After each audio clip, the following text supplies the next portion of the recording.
তোমালোকে জানানে আহোম যুগৰ সৰ্বশ্ৰেষ্ঠ কবি বুলি কাক কোৱা হয়? গদাধৰ সিংহৰ আহোম নামটো কি আছিল? গায়ত্ৰী মন্ত্ৰ কোনে ৰচনা কৰিছিল? মাৰাঠা সাম্ৰাজ্য প্ৰতিষ্ঠা কোনে কৰিছিল? এনেকুৱা গুৰুত্বপূৰ্ণ প্ৰশ্ন উত্তৰবিলাক জানিবৰ বাবে ভিডিঅ'টো অলপো স্কিপ নকৰাকৈ শেষলৈকে চাবলৈ অনুৰোধ জনালোঁ। আৰু তোমালোকে যদি আছামিজ স্মাৰ্ট ষ্টাডি চেনেলত প্ৰথমবাৰৰ বাবে আহিছা তেন্তে ভিডিঅ'টোক লাইক কৰি চেনেলটোক ছাবস্ক্ৰাইব কৰিবলৈ নাপাহৰিবা। আজি ভিডিঅ'ৰ প্ৰথম আৰু ইম্পৰ্টেণ্ট কুৱেশ্যনটো হৈছে কাৰ্বি জনগোষ্ঠীৰ মুখ্য বাদ্যযন্ত্ৰবিধৰ নাম কি?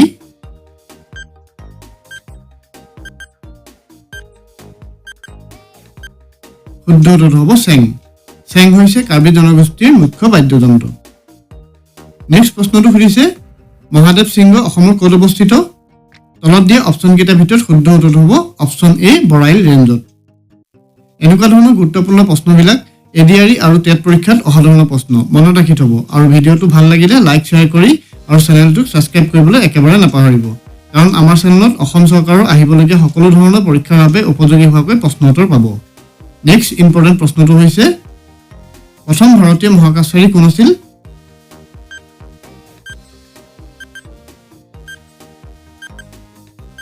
তলত দিয়া অপশ্যনকেইটাৰ ভিতৰত শুদ্ধ উত্তৰ হ'ব অপশ্যন এ ৰাকেশ শৰ্মা। এই প্ৰশ্নটো বহুত ইম্পৰ্টেণ্ট হয়, মনত ৰাখিব সকলোৱে। ৰাকেশ শৰ্মা ভাৰতৰ প্ৰথম মহাকাশচাৰী হয়, যিয়ে 1984 চনৰ 2 এপ্ৰিলত ছোভিয়েট ইউনিয়নৰ সয়ুজ T-11 মহাকাশযানৰ জৰিয়তে মহাকাশলৈ যাত্ৰা কৰিছিল। নেক্সট প্ৰশ্নটো সুধিছে গুৱাহাটী দীঘলী পুখুৰী কোনজন ৰজাই খন্দাইছিল?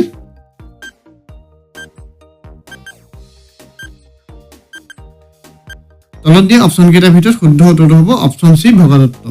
ৰজা ভগদত্তই দীঘলী পুখুৰীটো খন্দাইছিল। নেক্সট প্ৰশ্নটো সুধিছে ৰজনীকান্ত বৰদলৈ ৰচিত প্ৰথমখন উপন্যাসৰ নাম কি?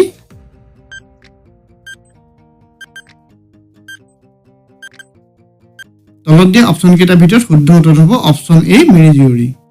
ৰজনীকান্ত বৰদলৈক অসমৰ উপন্যাস সম্ৰাট বুলি কোৱা হয়। মনত ৰাখিব অসমৰ উপন্যাস সম্ৰাট বুলি কোন বুলি আহিলে ৰজনীকান্ত বৰদলৈ হ'ব শুদ্ধ উত্তৰ। এতিয়া আহিছোঁ নেক্সট ইম্পৰ্টেণ্ট প্ৰশ্নটোলৈ। আহোম যুগৰ সৰ্বশ্ৰেষ্ঠ কবি বুলি কাক কোৱা হয়?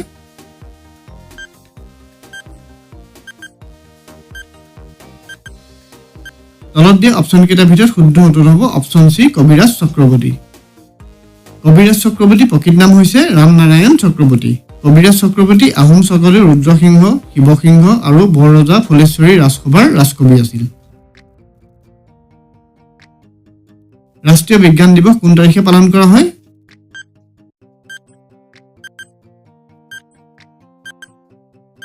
তলত দিয়া অপশ্যনকেইটাৰ ভিতৰত শুদ্ধ উত্তৰ হ'ব অপশ্যন এ 28 ফেব্ৰুৱাৰী।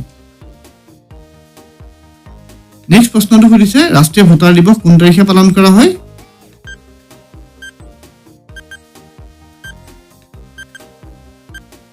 তলত দিয়া অপশ্যনকেইটাৰ ভিতৰত শুদ্ধ উত্তৰ হ'ব অপশ্যন এ 25 জানুৱাৰী। নেক্সট প্ৰশ্নটো সুধিছে ভূপেন হাজৰিকাই কিমান চনত অসম ৰত্ন বঁটা লাভ কৰিছিল?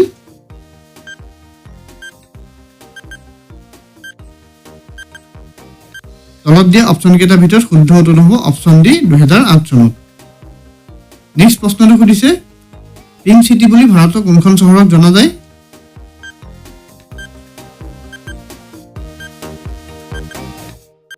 তলত দিয়া অপশ্যনকেইটাৰ ভিতৰত শুদ্ধ উত্তৰটো হ'ব অপশ্যন চি জয়পুৰ। নেক্সট প্ৰশ্নটো সুধিছে ভাৰতৰ কোনখন চহৰত পোনপ্ৰথমবাৰৰ বাবে মেট্ৰ' ৰেল সেৱা আৰম্ভ কৰা হৈছিল?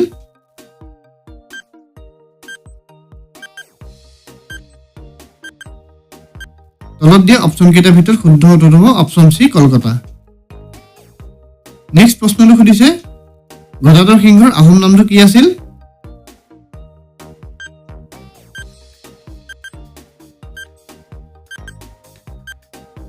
তলত দিয়া অপশ্যনকেইটাৰ ভিতৰত শুদ্ধ উত্তৰটো হ'ব অপশ্যন এ চুপাতফা। চুপাতফা হৈছে গদাধৰ সিংহৰ আহোম নাম। নেক্সট প্ৰশ্নটো সুধিছে ব্ৰিটিছে কোন চনৰ পৰা অসমত শাসন চলাইছিল?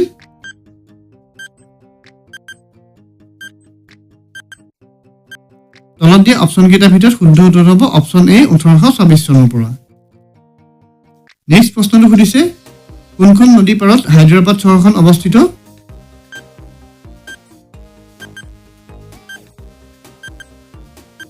তলত দিয়া অপশ্যনকেইটাৰ ভিতৰত শুদ্ধ উত্তৰ হ'ব অপশ্যন এ মুচি নদী।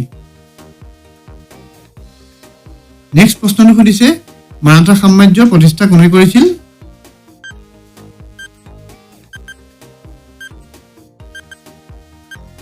তলত দিয়া অপশ্যন কেইটাৰ ভিতৰত শুদ্ধ উত্তৰ হ'ব অপশ্যন এ ছত্ৰপতি শিৱাজী। নেক্সট প্ৰশ্নটো সুধিছে গায়ত্ৰী মন্ত্ৰ কোনে ৰচনা কৰিছিল?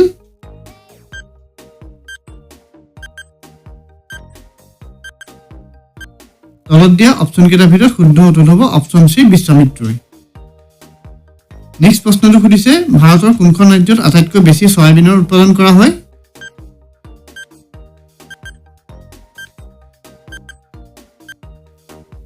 তলত দিয়া অপশ্যন কেইটাৰ ভিতৰত শুদ্ধ উত্তৰটো হ'ব অপশ্যন চি মধ্যপ্ৰদেশত। নেক্সট প্ৰশ্নটো সুধিছে প্ৰথম অসমীয়া মহিলা আলোচনীখনৰ নাম কি?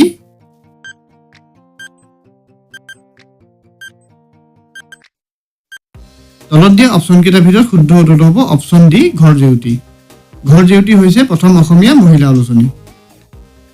আজি ভিডিঅ'ৰ 19 নম্বৰ প্ৰশ্নটো হৈছে কুকুৰৰ বাহিৰেও অন্য কোনবিধ প্ৰাণীক বম বিচৰাৰ কাৰণে ব্যৱহাৰ কৰা হয়?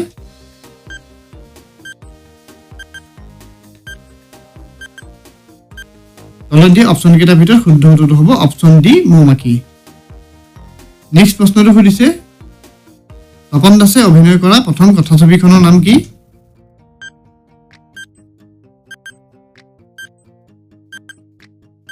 তলত দিয়া অপশ্যন কেইটাৰ ভিতৰত শুদ্ধ উত্তৰ হ'ব অপশ্যন ডি সেন্দুৰ।